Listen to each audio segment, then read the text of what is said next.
All right, Matt, Brent, thank you so much for being here. Tell me, Matt, how you originally got involved with Stay Work Play. Yeah, so I was the sort of invited board member from Gray Chenoweth, who was one of the founding group of Stay Work Play.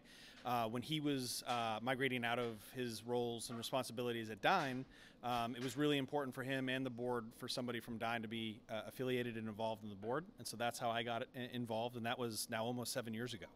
So what is keeping you involved in this organization that's so important for the state? Because it's been a while. So thank you so much for your service. Well, it has been a while, and I no longer fall into the category of young professional, which is a little awkward. No, I just think it's really important, as somebody who now has kids who are in high school and college age, and, I think about, their mom and I don't want them to be gone forever. We'd love for them to return at some point after their education, after they have some experiences. And so having a platform, having an opportunity for that, my daughter's not going to college here, so we didn't retain her from that perspective, but we would love to attract her back when the time is right, and Stay Work Play is, a really good, matchmaker when it comes to that for young professionals and the corporate environment.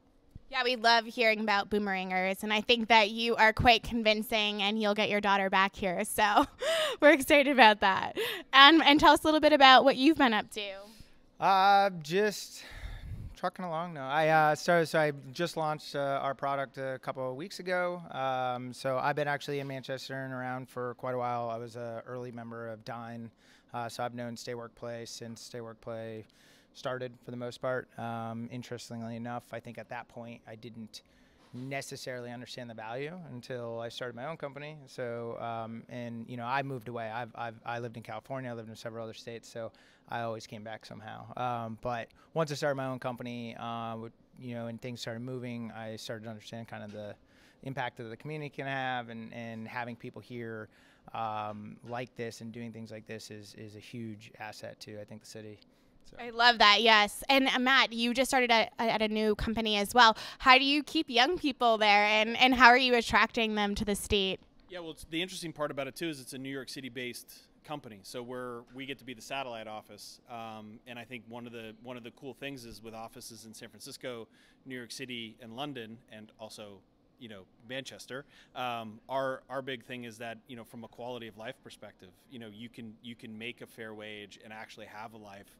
You don't have to commute an hour into your job like you would in some of those other places just to be able to afford to live. You don't need 8 roommates. It's like some of the things. And oh, by the way, you're an hour to a city, a mountain, a lake, an ocean, in a way that you aren't in a lot of those places. So, I mean, and Brent's lived in the Bay Area. It's great.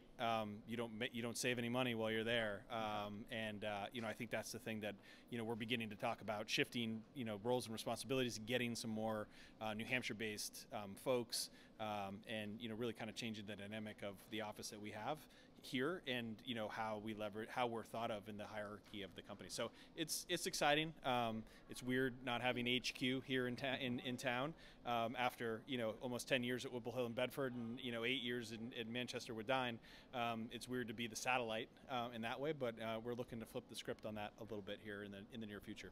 Well, I love that, and we're going to certainly follow along. And I think with your involvement in Stay Work Play, you're really helping do that mission work of attracting and retaining young professionals. And just speaking of Brent, being an entrepreneur in the state, you get a little bit extra free time, or let's say flexibility. So how do you take advantage of the great outdoors? I snowmobile a ton. I golf a ton. That's pretty much, yeah, I used to. I don't actually have a ton of flexibility, quite honestly. Most of my time is spent in my office and traveling around for clients and whatnot. But when I do, I snowmobile in the winter. I'm one of those people that actually enjoys winter. Everyone's going to hate me, but I'll take 6 feet of snow. I love it. But I also belong to Manchester Country Club, so I'm there all the time in the summer. I say all the time, but, all the time when I can be. So that's really what I do when I'm not kind of trying to do stuff as far as it relates to the business. Well, keep up the hard work with your business. Congrats on launching your product, and you're working at your new company. Thanks for all the work that you're doing to keep and attract young people in the States. So we'll see you back out in the event. Great.